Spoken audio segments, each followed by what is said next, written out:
Welcome back to my channel মো vlogs. তোমরা কেমন আছো সবাই? আশা করি ভালো আছো, আমিও ভালো আছি।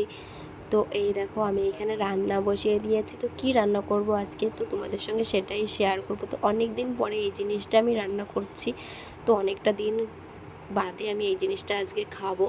তো এখানে তো জলটা বসিয়ে দিয়েছি গরম হতে, আর এখানে দেখো খুদের চাল, যেটা চাল ঝাললে লাস্টে যেটা বের হয় খুদের চাল, সেটাই আমি আজকে রান্না করব।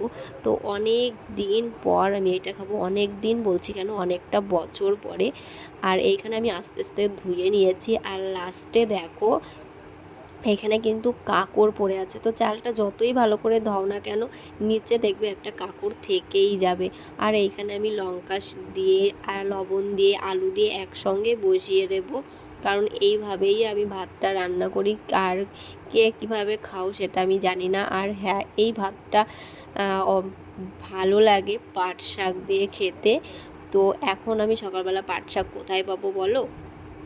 আর এই যে আমাদের পুচকুমা দেখো দাদাকে ঘুম থেকে তুলতে এসে গেছে। তো এই যে পুচকুমাকে আমি বসিয়ে দিয়েছি, দাদা তো ঘুম থেকে উঠছে না, তাই আমি পাশে বসিয়ে দিয়েছি।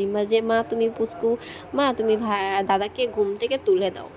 তো ও এখানে বসেই আছে দেখো, ও চুপচাপ একেবারে।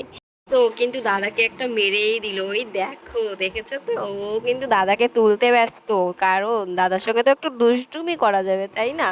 তো এই দেখো এইখানে কিন্তু আমার ভাতও হয়ে গেছে, আর এইটা এখন গরম গরম সবাই খেয়ে নেবে। কে কখন খাবে জানি না, কিন্তু আমার তো দেখেই খেতে ইচ্ছা করছে। আর এইখানে দেখো পুচকুমাকে নিয়ে বসে আছে, এইখানে দিদিমা বসে আছে। আর আমার ছেলে কিন্তু এখনও ঘুম থেকে ওঠেনি, এত ডাকাডাকির পরেও ঘুম থেকে ওঠেনি, কারণ ও খুব দেরিতে ঘুম থেকে ওঠে। আর এখানে পুচকুমা খেতে বসে গেছে। এখানে দেখো ওর একটু খাওয়ার স্টাইলটা তোমরা একটু দেখো।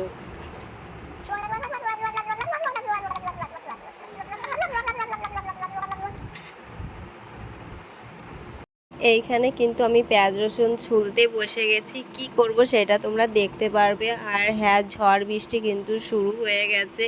তো বাইরেটা ভীষণই বৃষ্টি হচ্ছে, আর ওয়েদারটা চেঞ্জ হয়ে গেছে। তো তার জন্য বাড়িতে একটা নর্মালি একটা জিনিস বাড়িতে বানানো হচ্ছে, তো তোমরা সবই দেখতে পারবে আস্তে আস্তে।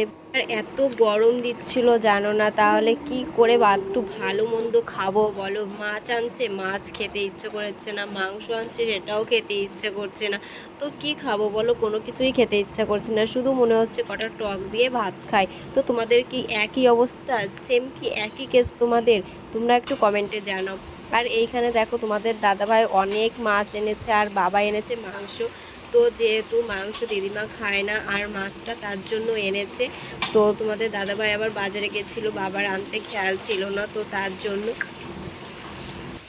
দাদাভাই ভাবলো যে দু একটা মাছ কেন নেব, বেশি করে নিয়ে যাই, তাহলে পরের দিনও হয়ে যাবে, তার জন্যই বেশি করে মাছ আনা। আর এইখানে আমরা দুইজন একসঙ্গেই কাজে লেগে পড়েছি, কারণ মা এক হাতে সব কিছু সামলাতে পারবে না, তার জন্য আমি মাছটা এপাশে ভেজে নিচ্ছিলাম। এইখানে নিকিতা আমাদের একটা শশা কেটে দিয়েছিল, সেই শশাটা আমরা মুখে দিয়ে নিচ্ছিলাম। তো রান্না করছি একদিক দিয়ে, খাচ্ছি একদিক দিয়ে। তো যাই হোক, তো অবশেষে আমাদের রান্না কমপ্লিট। এই দেখো আমাদের আজকে বানিয়েছে বিরিয়ানি। তো বিরিয়ানিটা আজকে দুপুরবেলায় হয়ে গেল, কারণ ওয়েদারটা ঠান্ডা ঠান্ডা, তো তার জন্য। আর এখন আমরা খেতে বসে গেছি সবাই। তো আমি নিচে বসেছি, আর সবাই ডাইনিং টেবিলে বসে পড়েছে খেতে। আর এই দিকে নিকিতা এখনও বসেনি, নিকিতা কিন্তু স্নান করে তারপরে এসছে। আর তখনই আমি ওকে একটু ডাক দিলাম। তো চলো বাইরে একটু দেখে নাও। এই দেখো বৃষ্টি শুরু হয়ে গেছে। আর এই দেখো এইখানে আমাদের রান্নাঘর কিন্তু আস্তে আস্তে করে বাবা টালি দিয়ে দিয়েছে, তারপরে টিন লাগাবে। আস্তে আস্তে করে সব লাগানো হয়ে যাবে, যেহেতু টাওয়ারটা হয়ে গেছে, এখনও টাওয়ারটা চালু হয়নি।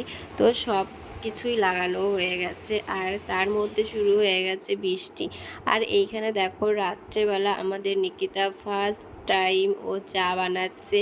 তো ও বলল যে ও লেবু চা বানাবে। তো দেখা যাক কেমন লেবু চা ও তৈরি করে, যেহেতু কোনো দিন বানায়নি, তার জন্য ওকে একটু বলে বলে দিতে হচ্ছে যে এটার পরে এটা দাও, এটার পরে এটা দাও। তো যাই হোক, ও একটু চেষ্টা করছে, এটাই অনেক। আর এইখানে জলটা কিন্তু ফুটে যাচ্ছে, এখন দেবে চা পাতি। তো আগে তো চিনিটা দিয়েই দিয়েছে। আর এখানে দুই ভাই বোন একটু দুষ্টুমি করে নিচ্ছে, চা তো বানাচ্ছে না, অন্য কিছু করছে। তো এরা দুই ভাই বোনে একটু দুষ্টুমি করছে। এই দেখো আবার ভালো করে একটু সেজে গুজেই নিচ্ছে চা বানানোর সময়। তো এই দেখেন চাটা তো ভালোভাবেই ফুটছে। তো দেখা যাক টেস্টটা কেমন হয়। তো আজকে সবাই মিলে নিকিতার হাতে চা খাওয়া হবে। তো ও বানাচ্ছে লেবু চা। এইখানে কিন্তু লেবু অলরেডি কাটা হয়ে গেছে। ও হ্যাঁ, তারপরে আবার কিন্তু চায়ের মধ্যে দেবে জলজিরা। তো তোমাদের ভিডিওটা কেমন লাগলো? যদি ভিডিওটা ভালো লাগে like comment share and subscribe করে দেবে। যারা ফেসবুক থেকে দেখছো তারা কিন্তু ফলো করে নেবে। তো এইখানে দেখো লেবু দিয়ে দিচ্ছে, আর লেবুটা দেওয়ার সঙ্গে সঙ্গে দেখো চার কালারটা কতটা সুন্দর হয়ে গেছে। তো চলো ভিডিওটা আর বড় করছি না। ভিডিওটা যদি ভালো লাগে একটা লাইক করে দিও, আর সবাই একটু সাপোর্ট করো, আর সবাই পাশে থেকো। তো চলো টাটা।